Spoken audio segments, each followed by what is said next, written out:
at 320 miles per hour. That is low ET of the round as it stands right now. That was a nice run. I mean, that is all you could ask for. Round number one, just carries the front end leaving the starting line. The car is really running well. Doug Cook is just doing a marvelous job. Kevin Jones, if you're watching the other lane over there, coming up near half track, has a little bit of trouble, shuts it off. Terry McMillan gets the win. Good side-by-side race, Amelie Oil, North American Nationals, and look, you're here. I tell you what, it doesn't get any better than this. Amelie Oil, their national event, been coming up here for years. The fan following up here is awesome. You know, this place is packed today. A little rain yesterday, but I'll tell you what, they came out in droves today. It's been a great day. Amelie Oil Jet Label, my crew guys working to bust their butts over there to make it happen. Tell you what, Amelie Oil going to the next round. Baby, we're rolling right now. He's still going 320 miles an hour. Bobby Lagana Jr., he's up next out of Scarsdale, New York. You know, just one of those teams, one of those drivers that everybody loves, and he's really become a threat. I know you've helped him out a lot. He'll line up next to the number one qualifier in Bruce Litton. By the way, Bruce Litton qualifying number one for the 5th time this year out of 9 events. Two absolutely gorgeous race cars. I love the body on Bobby Lagana's car. That paint job is just gorgeous, and he is certainly going to have his hands full. He says if it don't smoke the tires, he will outrun Bruce Litton. This ought to be a good old drag race. Bruce Litton with a Lucas Oil back machine in the far lane, Bobby Lagana in the near.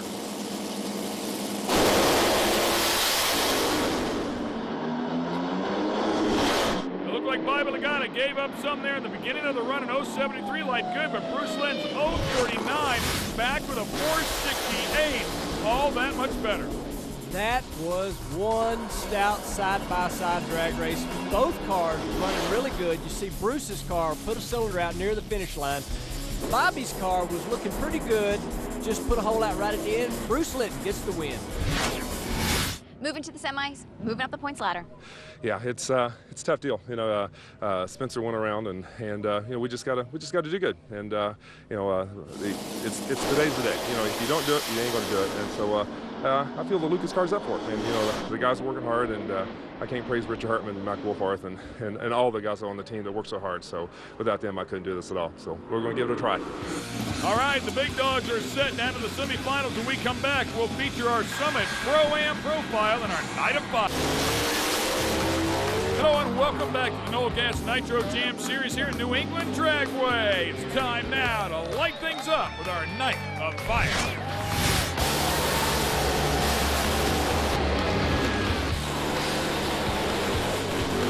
When the big dogs come out to play, Clay.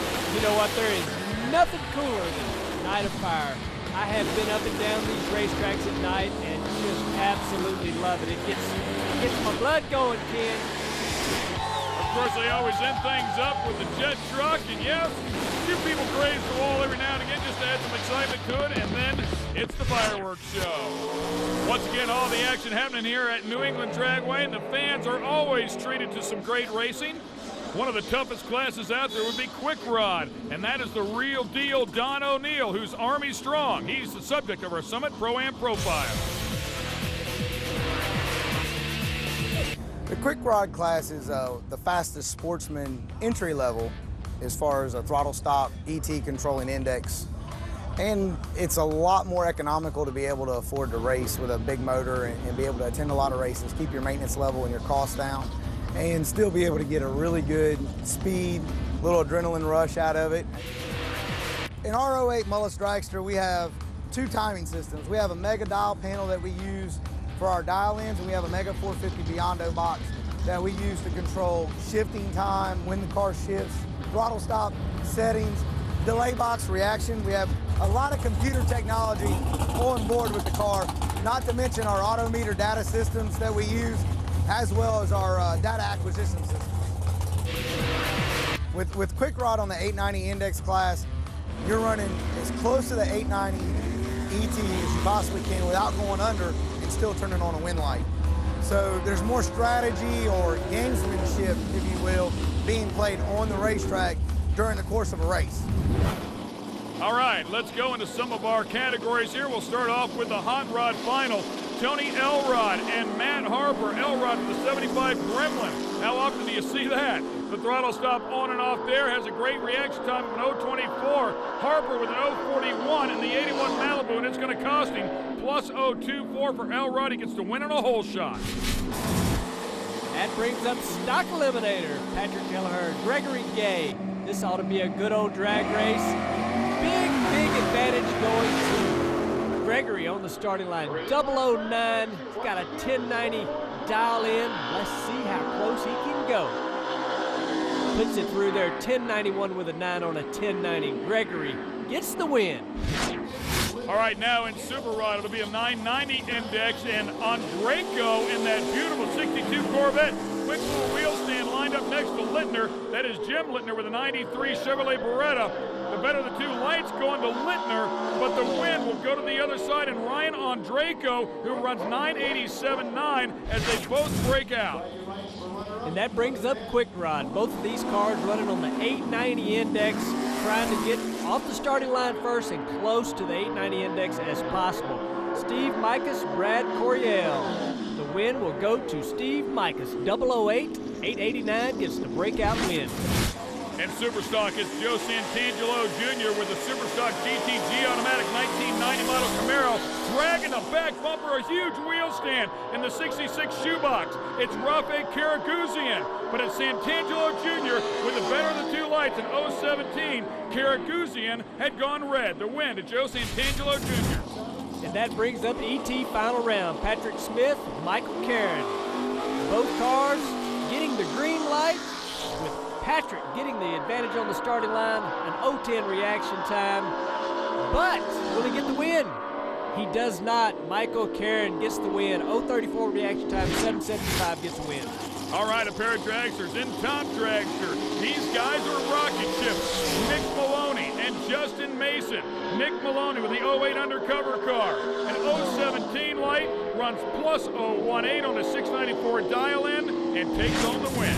And that brings up the fastest of the door slammer class, Todd Fontana and Robert Jones. Both of these cars in the sixes on their dial-ins, a 695 to a 692.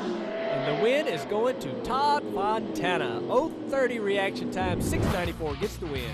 All right, in the Summit Super Series, you can win an 08 Turnkey Mullis Dragster, a whole bunch of money, a gold championship ring, a trip to Aruba, an Ironman, and then also for the no box category, how about a vintage 24-foot race trailer to put all the cool stuff inside of?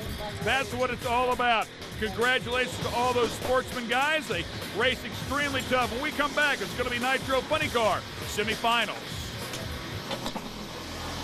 We're having a great time here with IHRA Motorsports and the Noel Gas Nitro Jam Series at New England Dragway. Hey, make sure you grab some of that official merchandise whenever you get an opportunity to come out to one of our events. We'll certainly love it, and the folks at home will love it as well. Time for the semifinals here of Nitro Funny Car. We're down to the final four. Andy Kelly, Matt Hagan, Terry Haddock, and Jack Wyatt. You know what? It has been an interesting day of Funny Car so far, and we are down to the final four. Somebody's going to the final, and we're fixing to find out who. Of course, Haddock trying to keep those hopes alive and maintain that points lead going into the final event. And of course, Andy Kelly's had a really strong car here as of late. He's trying to get to his third final this season. Matt Hagan, the #1 qualifier, will line up alongside him. You know what? Matt Hagan has had a pretty good race car. They've had a few bobbles here and there, but Paul Smith, John Smith do a fantastic job tuning these race cars. And Matt and Andy have both been to final rounds several times this year. This is what it's all about right here. If Matt can get back there, it would be his fourth final of the season. He's in the far lane.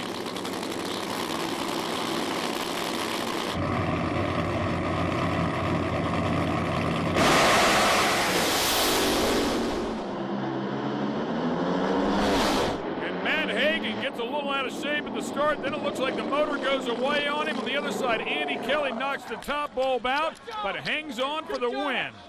You know, whether he intended to or not, Andy turns out the top light.